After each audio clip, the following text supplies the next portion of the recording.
Bon, la chaîne secrète, vous pouvez pas dire que je fais pas d'efforts. Je sais pas si vous vous rendez compte. Je suis dehors, il fait moins que zéro et je fais quand même ce daily.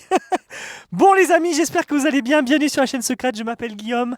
Vous êtes sur ma chaîne secondaire. Je fais des daily sur un peu tous les sujets. Et là, aujourd'hui, il faut que je vous parle d'un truc. C'est que hier, les amis, j'ai regardé le prix des voitures. Et j'étais choqué. Alors j'explique, en fait, je suis revenu vivre en France il y a 1 an et demi. Évidemment, quand on vit en France, il faut absolument avoir une voiture. Si vous n'avez pas de voiture, en fait, c'est terrible. Vous faites rien, quoi. Vous pouvez pas bouger d'un endroit A ou B. Donc la France, c'est un petit peu comme les États-Unis, quoi, hein. Sans voiture, tu fais rien. Même si c'est pas aussi grand, c'est pas même ordre de grandeur. Mais bon, c'est terrible. Et donc, comme du coup, j'ai acheté cette maison ici dans le sud-ouest. Vous avez vu, il y a un très beau brouillard d'ailleurs aujourd'hui. Comme j'ai acheté cette maison dans le sud-ouest, eh ben, évidemment, les amis, je suis obligé d'avoir une voiture. Alors, j'ai une grosse voiture pour transporter ma femme et mes 2 enfants, mais évidemment, quand on n'a qu'une voiture, ben, c'est un peu compliqué parce que ma femme, elle doit faire des trucs, moi aussi, je veux faire des trucs, et on s'en sort pas forcément. Et j'ai regardé, en fait, hier, le prix des voitures, et j'étais choqué parce que, franchement, je trouve que le marché de l'occasion, il est super bas. Je vois que les prix sont super bas. Alors ça veut dire quoi? Ben, ça veut certainement dire qu'il y a trop de voitures déjà à vendre. Et ensuite, surtout que les gens n'ont pas l'argent pour acheter des voitures. Je pense que le deuxième cas est possible, c'est qu'il y a beaucoup de gens qui n'ont pas les moyens, qui ne peuvent pas acheter de voiture en ce moment. Et c'est terrible. Et je vais vous dire une chose, je suis assez choqué parce que j'ai regardé, alors les voitures, ça dépend quel type de voiture évidemment. Vous pouvez vous prendre une petite Peugeot à 15 000 euros, alors qu'à une certaine époque, Peugeot c'était pas 100 000 francs quoi. Une Peugeot c'était 30-40 000 francs, c'est-à-dire 3-4 000 euros. Ou alors vous pouvez vous prendre une très belle voiture à 100 000 euros. J'ai pas regardé ça. Moi j'ai regardé en fait le prix des Porsche 911. Alors vous allez me dire, mais Guillaume, t'es dans un délire complet. Tu parles de deuxième voiture et de suite tu pars sur une Porsche. C'est pas ça, c'est parce que en fait la Porsche 911. Si vous ne le savez pas, c'est une très belle, vous la connaissez tous, hein, c'est la Porsche de base, une très belle voiture. En fait, des Porsche 911, il y en a énormément. Et les gens qui achètent des Porsche, ils les veulent tous neuves, en fait. C'est-à-dire que tout le monde veut une Porsche neuve et personne n'achète d'occasion. Et il y a beaucoup de gens qui achètent de plus en plus d'occasion parce qu'en fait, le marché est inondé en fait, de voitures neuves, en fait, en Porsche 911. Et la vérité, c'est, enfin, voitures neuves et même anciennes, mais qui sont pas tant que ça, usées, on va dire. Et en fait, une Porsche, je pense qu'en moyenne, c'est 150 000, 200 000 euros neuf. Dès que vous l'achetez, c'est une des voitures qui décote le plus. Vous sortez du garage, elle vaut de suite 120 000 euros. Vous perdez de suite 30 000 euros de valeur. En gros, c'est ça, pour vous résumer. Mais bon, tout ça pour résumer que, en fait, j'ai regardé le prix des Porsche 911 et les amis, j'étais choqué. J'ai vu que les Porsche 911, leur prix a chuté d'occasion. On peut en trouver à 50, 60, 70 000 euros. Des Porsche même qui ont 10 ans, des Porsche qui ont 7-8 ans, vous pouvez les trouver à ce prix-là. Et j'ai été extrêmement choqué. J'ai cherché un petit peu plus d'autres modèles de voitures différents. Et je me suis rendu compte d'une chose, et c'est le sujet de la vidéo, c'est pas nécessairement les voitures et les Porsche, le sujet de la vidéo, c'est que, en fait, je me suis rendu compte qu'on est en train de vivre un truc en ce moment, c'est que euh, les gens n'ont tellement pas d'argent qu'il y a énormément de choses qui sont en train de dévaluer. Je vous donne un exemple. Si vous voulez acheter un MacBook Pro M2, M3, avec la puce spéciale M2, M3, allez sur Amazon en ce moment, ils sont à des prix mais incroyables. J'ai vu un MacBook M2 en vente, neuf, hein, neuf les amis, à 799 euros. Moi, mon MacBook M2, je l'ai acheté 1200 euros il y a à peu près 5 ans. Je me souviens très bien, 1299 euros il y a 5 ans. C'était un deuxième ordinateur, un ordinateur de travail, parce que moi je travaille sur un MacBook Apple M1 Pro. C'est déjà un vieux de la vieille. Imaginez-vous, je l'ai acheté en 2029. Et l'autre, le petit, je l'ai acheté 2 ans plus tard, pardon. C'était pas il y a 5 ans, c'était il y a 3 ans, un truc comme ça. 3-4 ans. Maintenant, on est en 2026. Bref.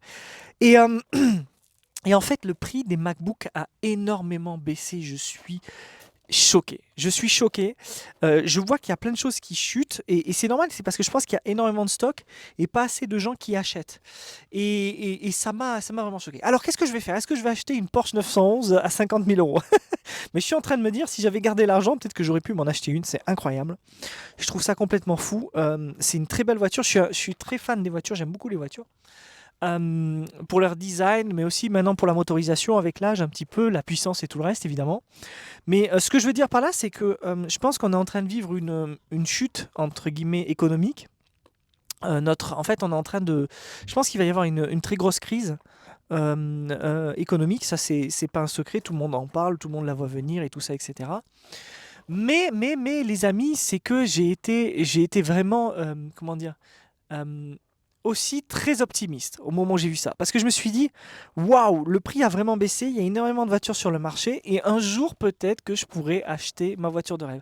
Alors les gens se disent, évidemment, quand ils regardent ça, ils disent, mais d'accord, mais Guillaume, mais c'est quoi ta voiture de rêve? Alors je sais pas si vous êtes dans les voitures ou pas, si ça vous intéresse. Si vous l'êtes, allez-y, postez dans les commentaires. Je pense que les voitures, c'est un truc assez universel, hein. Beaucoup de gens aiment. Il y a des gens qui s'en foutent totalement. Je pense à ceux qui me regardent, je sais pas si vous en foutez ou pas, Virgile, Ramzi, Johan, si c'est votre truc ou pas, mais en tout cas, moi, c'est un truc qui me plaît. Moi, ma voiture de rêve, j'en ai pas nécessairement. Je vous avoue que ça change assez régulièrement. Moi, j'aime pas les voitures hyper tape à l'œil. Bien sûr, une Ferrari, c'est très beau à voir et tout, mais avoir une Ferrari, ça me chauffe pas trop. Tu vois, c'est pas mon truc. Peut-être une Porsche, oui, très certainement une Porsche, mais certains modèles. Il y a certains modèles qui m'intéressent. Quoique, il y a pas longtemps, j'ai conduit la Porsche d'un ami entrepreneur.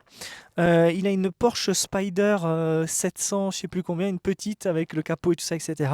C'était incroyable, hein, ça allait super vite, la vitesse et tout ça, etc. C'était ouf. Mais peut-être qu'un jour je m'offrirai, oui, peut-être, je sais pas, en fait, même une BM, je pense qu'une belle BM avec une belle motorisation et de la puissance, moi, ça me suffirait. Voilà, ce serait ça mon truc. Mais bon, on n'y est pas encore. Je sais pas si j'ai envie de dépenser de l'argent là-dedans. Et souvenez-vous, si vous regardez mes daily depuis le départ, souvenez-vous, je vous ai raconté l'histoire que quand j'étais jeune, je me disais toujours si un jour je gagne de l'argent, je m'achèterai une Porsche et tout, etc. Et puis il est arrivé un moment, là, dans ma carrière, où j'ai vraiment gagné de l'argent et je pouvais acheter la Porsche et je ne l'ai pas fait. Euh, pas parce que pas parce que j'ai eu peur, je pense plutôt parce que j'ai été raisonnable, que ma raison m'a rattrapé et m'a dit mais avec cet argent tu pourrais investir dans d'autres trucs qui sont plus intéressants. Bon, que de dépenser dans des trucs inutiles et de se faire rêver. Bon, se faire rêver, c'est un concept que j'aime bien. Je trouve que c'est bien de se faire rêver, les amis, en se payant un voyage à New York, en se payant une belle voiture, en se payant une belle montre, en se payant une belle robe. Moi, je juge pas les gens qui veulent se payer des choses chères et qu'ils obtiennent au final. Je pense que il faut absolument avoir un moteur dans la vie. Et il y a des gens, leur moteur, ben, c'est de se dire je veux la grande maison, je veux ci, je veux ça, je veux ça. Moi, je vais vous dire une chose, c'est assez marrant. Et c'est pour ça que je fais ce podcast, c'est que j'essaye de faire un truc assez authentique, hein, où je fais pas de bullshit. Euh, la maison que j'habite aujourd'hui, au départ, je voulais pas l'acheter. Et j'ai dit à ma mère et à ma femme, non, je la veux pas, et tout, comme un gamin un peu. Je dis non, non, je la veux pas, et tout ça, etc. Bon. Non pas parce que je voulais quelque chose de beaucoup plus sensationnel, pas du tout, mais parce que je pense que je me voyais pas y vivre. Je me voyais pas y vivre. Pourtant, c'est une superbe maison, elle est super aujourd'hui, je suis super heureux de la voir et je suis trop content d'être ici. Et je pense que c'est quelque chose qui me dépasse pour le moment, hein. On verra ça dans plusieurs années.